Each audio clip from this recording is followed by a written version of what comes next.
कश्मीर में आतंक का दूसरा नाम था यासीन मलिक। वो यासीन मलिक जिसके हाथ इंसानी खून से रंगे हुए हैं। कल तक जिसके नाम से थर थर कांपती थी घाटी, आज वो खुद कोर्ट में थर थर कांप रहा है। और न सिर्फ कांप रहा है बल्कि अपने कांपते हाथ जोड़कर अपने सभी गुनाह भी कबूल कर रहा है। कभी जिसकी बंदूक की गड़गड़ाहट से घाटी गूंज जाती थी, आज कानून के सामने हाथ बांधे खड़ा है। अलगाववादी नेता यासीन मलिक ने दिल्ली कोर्ट के सामने अपने सभी आरोप स्वीकार कर लिए हैं। आतंकवाद से लेकर आतंकवादी कृत्य की साजिश रचने तक जैसे तमाम आरोपों को उसने स्वीकार किया है और वो इन्हें चुनौती नहीं देने वाला है। अगर आपको यासीन मलिक के बारे में जानकारी नहीं है तो जान लीजिए कि ये शख्स घाटी में आतंक और मौत का प्याप तो था ही, साथ ही वहां की राजनीति में भी सक्रिय रहा है। वहां के युवाओं को भड़काने से लेकर हाथों में बंदूक लेने के लिए प्रेरित करने तक उसने सब कुछ किया है।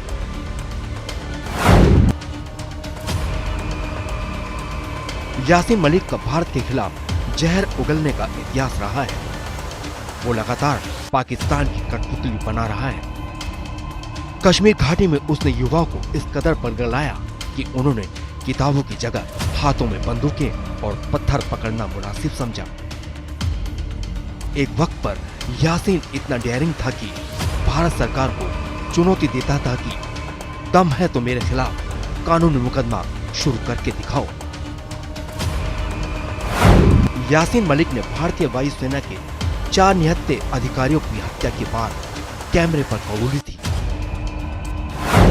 इतना ही नहीं, उसी ने कश्मीर हिंदू जस्टिस नीलकंठ गूंज की निर्मम हत्या की थी।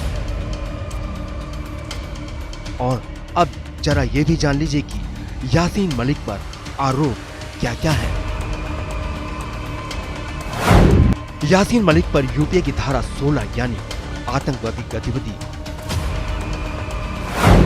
धारा 17 यानी आतंकवादी गतिविधि के लिए धन जुटाने, धारा 18 यानी आतंकवादी कृत्य की साजिश रचने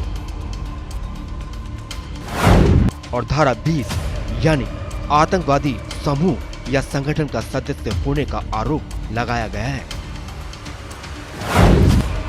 इसके अलावा उस पर भारतीय दंड संहिता की धारा 120 बी यानी आपराधिक साजिश, 124 ए यानी देशद्रोह का आरोप भी है। 19 मई को मलिक के खिलाफ लगाए गए आरोपों के लिए सजा पर बहस होनी है। 19 मई को मलिक के खिलाफ लगाए गए आरोपों के लिए सजा पर बहस होगी। यासीन पर जो आरोप लगे हैं उनमें अधिकतम आजीवन कारावास की सजा का प्रावधान है।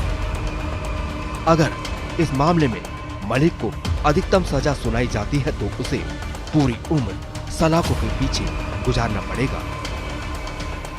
Bureau report, news India.